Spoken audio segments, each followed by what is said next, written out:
महाकुंभ को लेकर यूपी में गरमाया माहौल। ममता बनर्जी के महाकुंभ मृत्यु कुंभ वाले बयान पर डिंपल यादव का आया बड़ा रिएक्शन।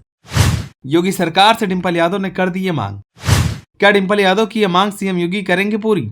चलिए आपको बताते हैं। प्रयागराज में चल रहे महाकुंभ को लेकर यूपी में राजनीतिक माहौल गरमाया हुआ है। पश्चिम बंगाल की मुख्यमंत्री ममता बनर्जी ने उत्तर प्रदेश के सीएम योगी आदित्यनाथ पर निशाना साधा है। हालिया भगदड़ की घटनाओं का हवाला देते हुए ममता ने महाकुंभ को मृत्यु कुंभ बताया। उन्होंने कहा कि वीआईपीज को खास सुविधाएं दी जा रही है, लेकिन गरीबों को इससे वंचित रखा जा रहा है। ममता बनर्जी ने कहा कि महाकुंभ अब मृत्यु कुंभ में बदल चुका है। वीआईपी लोगों को खास सुविधाएं दी जा रही है। न सिर्फ ममता बनर्जी बल्कि विपक्ष के कई नेता महाकुंभ को लेकर सीएम योगी पर हमलावर हैं और अव्यवस्था और बदइंतजामी के आरोप लग रहे हैं। वहीं ममता बनर्जी के इस बयान के बाद राजनीतिक माहौल गरमाया हुआ है। ममता के इस बयान पर मैनपुरी से सांसद डिंपल यादव ने अपनी प्रतिक्रिया दी है। डिंपल यादव ने भी महाकुंभ को लेकर योगी सरकार को घेरे में लिया है और सरकार से बड़ी मांग की है। डिंपल यादव ने कहा कि इस बार महाकुंभ में बहुत निंदनीय घटनाएं घटी है। शासन और प्रशासन ने इसे छिपाने की कोशिश की थी, तो हम केवल यह चाहते थे कि सरकार सही आंकड़े बताए। उन्होंने आगे कहा कि सरकार ने कहा था कि 100 करोड़ लोगों की व्यवस्था है, लेकिन वह नहीं थी। इसके साथ ही डिंपल यादव ने कहा कि लगातार घटनाएं घट रही है। लोग लौटते समय हादसों में अपनी जान गंवा रहे हैं।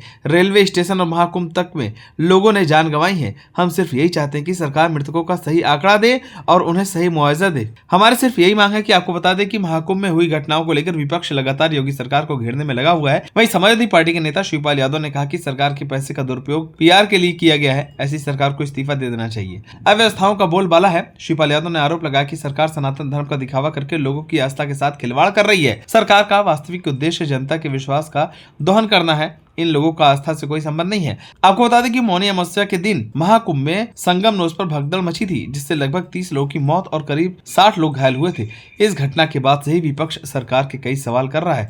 इतना ही नहीं, अखिलेश यादव ने तो सीएम योगी को घेरते हुए महाकुंभ में जाने वाली जनता के आंकड़े पेश करने की मांग कर दी थी। इतना ही नहीं, अखिलेश यादव ने महाकुंभ की व्यवस्थाओं को लेकर भी सवाल खड़े किए थे। अखिलेश यादव का कहना है कि ये श्रद्धालु लोग हैं जो सदियों से आते आ रहे हैं। यहाँ पर पौराणिक समय से ही ये कुंभ चल रहा है। इंतजाम करने की जिम्मेदारी किसकी थी? जब मुख्यमंत्री ने कहा कि हमने 100 करोड़ लोगों का इंतजाम किया है, तो लोगों का भरोसा बढ़ गया। जब उन्होंने बड़े बड़े सेलिब्रिटी और पर्सनालिटी को निमंत्रण दिया, तो लोगों का और भरोसा बढ़ा और वहां इंतजाम अच्छे होंगे, ये सोचकर लोग जाने लगे। लोगों की भावनाओं के साथ खिलवाड़ हुआ। उनके इमोशन का बीजेपी ने फायदा उठाया। ममता बनर्जी ने जब कहा तो ठीक ही कहा है कि लोगों की जान गई, और इतनी जान गई है कि सरकार नहीं बता पा रही है कितने लोगों की जान गई। अभी तक की सबसे ज्यादा लोग खोए इसी कुंभ में, जान गई इसी कुंभ में, लोग सड़कों पर सोए इसी कुंभ में। इस सवाल का जवाब क्या है? बीजेपी के पास क्या इसका जवाब है? अब देखना होगा कि ममता बनर्जी के इस बयान पर बीजेपी क्या पलटवार करती है। आप सभी को क्या लगता है? हमें कमेंट कर जरूर बताएं। अगर आप नए तो हमारे चैनल को सब्सक्राइब करें।